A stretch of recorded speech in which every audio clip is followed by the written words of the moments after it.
Section 5 is called Theorems about roots of polynomial equations. So I've been hinting all along that we're going to have lots of theorems. There are 3 in this section. So there's 3 parts to this section. The first part we're going to try to get through today. The rational root theorem is where we're starting off. Then we also have the conjugate root theorem and then Descartes' rule of signs in this section. So here's the theorem. The rational root theorem is if a polynomial has coefficients that are all integers. So picture that in your mind. A polynomial with coefficients, so all the numbers, are just integers, which is pretty much like what we've been working with so far. Okay? If the polynomial has coefficients that are all integers, then every rational root, what does rational mean? Rational numbers are real numbers. Rational numbers are integers, and what's ratio? Yeah. Rational numbers are numbers that can be written like a over b, a divided by b, where a and b are both integers. Okay? So every rational root could be an integer, could be a fraction, could be positive, could be negative. Every rational root is of the form p divided by q, where p is a factor of the constant term and q is a factor of the leading coefficient. So what does the constant term look like in a polynomial? It doesn't have a variable on it, right? So we're saying that the numerator of every possible rational root is going to be a factor of the number that you see at the end that doesn't have a variable on it. And what is the leading coefficient? How do I find the leading coefficient? The highest degree term. The number that's on the highest degree term is the leading coefficient. So this rational root theorem says that every single possible rational root has a numerator that is a factor of the constant term, the number that has no variable on it, and a denominator that is a factor of the leading coefficient. Any other case is not a possible rational root. So this theorem helps us start to try to find our zeros without graphing. That's kind of where we're headed. We're going to start to learn how to factor a polynomial here. Okay? This is the first of 3 theorems that let us do that. So how does this help us? Well, look at this example. List all the possible rational roots of the function f of x equals 4x to the 5th plus x squared minus blah, blah, blah, blah, blah. Okay? To do that, I want to list the factors for p. I got to find p. P equals. Now I go to the constant term, which is what in this case? 16. It's right here. I got to list all the factors of 16. Not just the positive ones, but the negative ones as well. Because like I could take 2 times 8. That's 16. But I could also do negative 2 times negative 8. That's also 16. So I'm going to have to include plus or minus when I say these.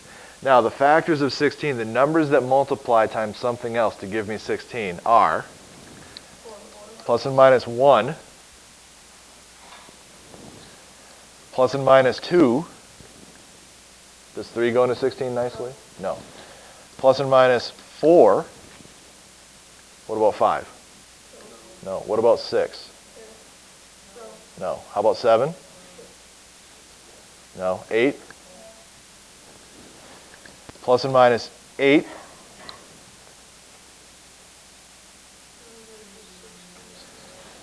Plus or minus 16. Those are the possible numerators of any rational root for this polynomial. And only those numbers. Now we need to find q, the possible denominators.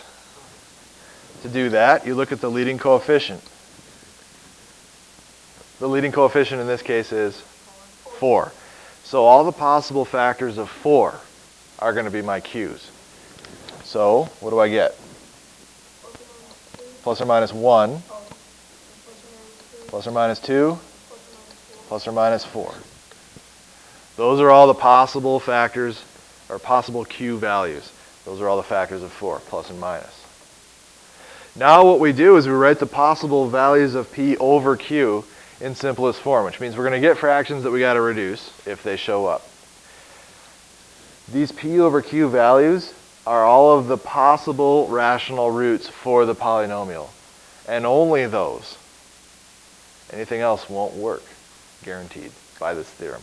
So we need to write p over q equals. And now my advice to you is this. We have to come up with every possible combination of numerator and denominator. My advice is this. Pick the first possible denominator and then list out all the numerators on top of that denominator. And then move to the next denominator. List all those out. And then move to the next denominator and list all the numerators again. You're going to start to see repeats. You don't have to write down repeats, but you do have to get every single possible p over q. Hang on, you'll see what I mean here in a second. So, start with q is plus and minus 1. Then, I have plus or minus 1 divided by plus or minus 1, which is what? Plus or minus 1.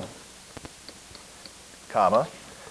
Plus or minus 2 divided by plus or minus 1, which is plus or minus 2. Plus or minus 4 divided by plus or minus 1, which is plus or minus 4. Plus or minus 8 divided by plus or minus 1, which is plus or minus 8. And also plus or minus 16. That takes care of all the combinations with a denominator of 1. Now move on to a denominator of 2. So I have plus or minus 1 divided by plus or minus 2, which is plus or minus 1/2. Plus or minus 2 divided by plus or minus 2, which is 1, which we already have, so I'm not going to write it down. Then plus or minus 4 divided by plus or minus 2, which is plus or minus 2, which I already have, so I'm not writing that down. Plus or minus 8 divided by plus or minus 2. Plus or minus 4, I already have that one. Plus or minus 16 divided by plus or minus 2. Plus or minus 8, and I already have that one. So we've taken care of plus or minus 1 and plus or minus 2 for the denominators. Now we've got to go on to plus or minus 4. So for the first one, plus or minus 1 divided by plus or minus 4 is plus or minus 1/4. Plus or minus 2 divided by plus or minus 4 is 1/2, which we already have. 4 divided by 4 is 1, which we already have. 8 divided by 4 is 2, which we already have. 16 divided by 4 is 4. So we've taken care of all of them. These right here are all of the possible rational roots for this polynomial. Do all of them work? No, because how many roots are there in this polynomial? How many roots are there in this polynomial? 5. How many possible rational roots did we come up with?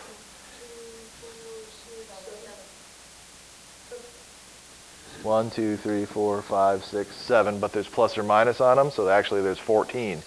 So we have 14 possible rational roots sitting here. All of them aren't going to work, so some of them won't. And we might not even get all of the roots sitting here. But all of the possible rational roots that we might have are sitting here. So this is where we'd start if we were asked to find all of the rational roots. They're all listed right here, right now. We just have to find them.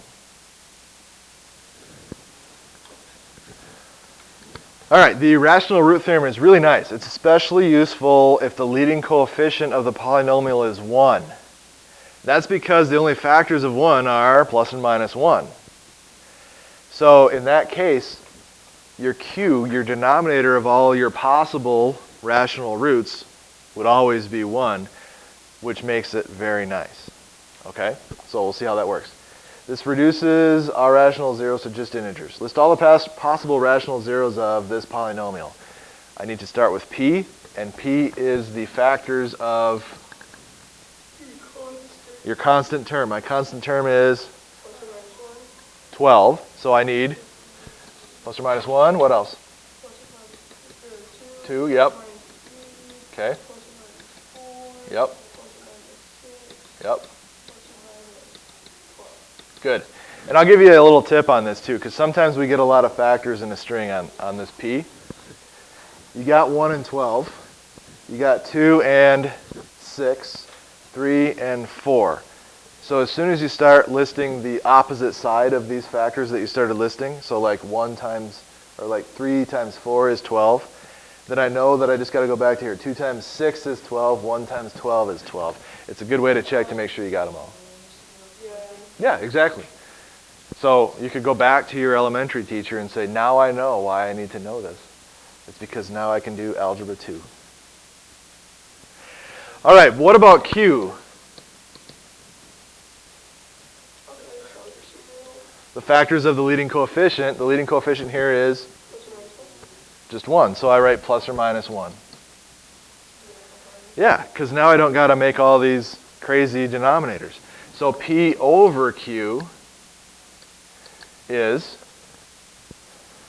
plus or minus 1 divided by plus or minus 1, which is just plus or minus 1, plus or minus 2, plus or minus 3, plus or minus 4, plus or minus 6, plus or minus 12. Those guys right there, all of these numbers are the only possible rational roots to this polynomial. No other numbers will give you roots if they're irrational. That's it. That's the answer. So let's do g of x equals 3x to the third minus 4x plus 10. What am I going to do first? It makes no difference. It's just function notation. So what would be P equals what? plus or minus 1, plus or minus 2, plus or minus 5, plus or minus 10. Okay, good. Next. Q would be plus or minus 1, plus or minus 3. Good. The factors of the leading coefficient are just 1 and 3.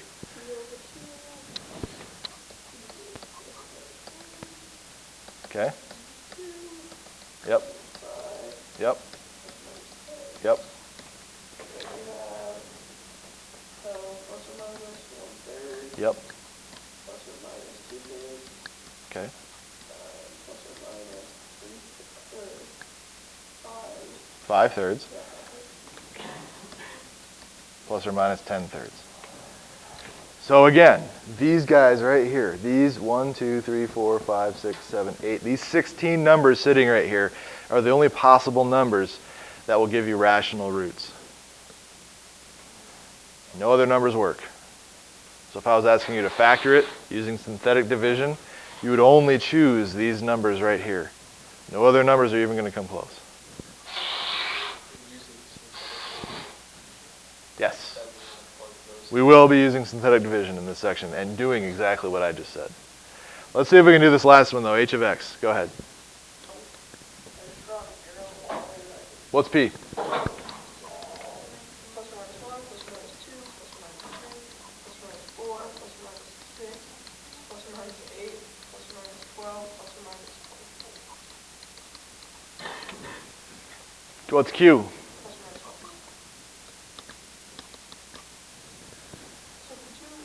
So P over Q equals that stuff. Oh, that's what I was asking. Okay, important note right here. Once you have determined the possible rational roots, your job is going to be to find them.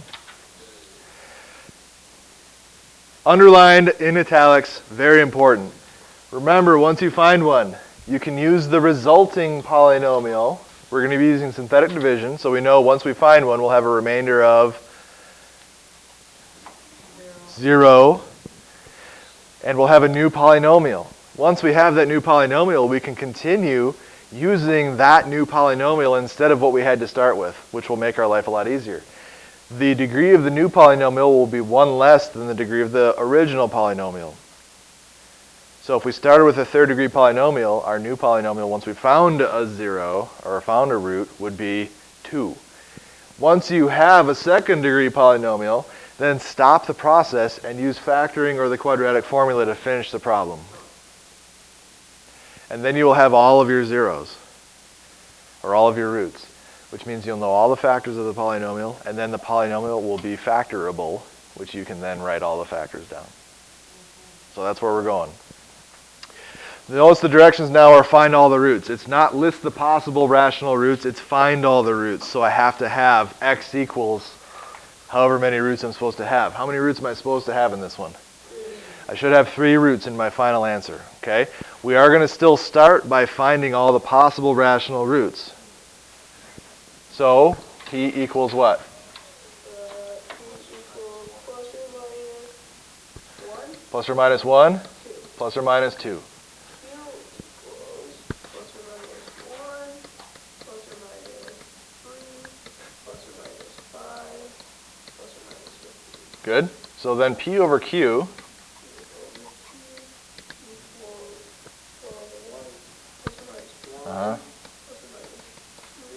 plus or minus 2. That takes care of the denominator of 1.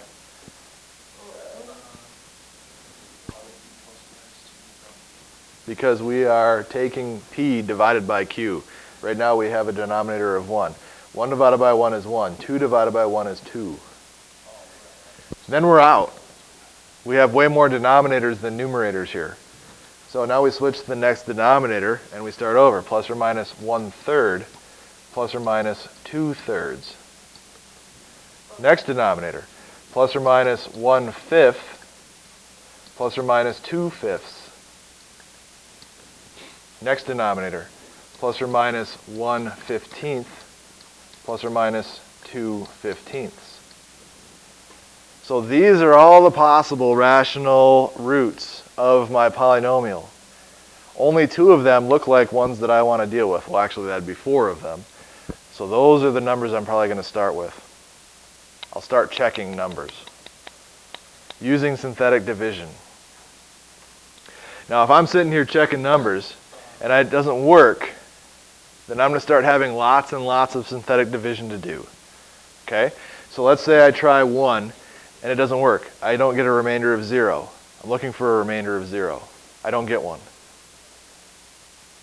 So I got to move on. Maybe I try 2 next and it doesn't work. Maybe I go back and I try -1 and it doesn't work. And I go back and I try -2 and it doesn't work. Now I've done synthetic division on this problem 4 times. That's going to be a lot of space. So what we're going to do is we're going to adapt the way that we're doing our synthetic division. I'm going to draw a table like this. Oh, no, you can't. You have no idea which one's going to work and which one's not. So you got to start. Just pick a number and start. Okay? For the first problem, I'm just going to start with 1. The number that I'm checking as my root will go here. The coefficients of the polynomial for synthetic division will go across the top. 15, -32, 3, 2. Remember that if I have missing terms, I have to include those 0 coefficients. So now rather than the box and the line, this is my line right here.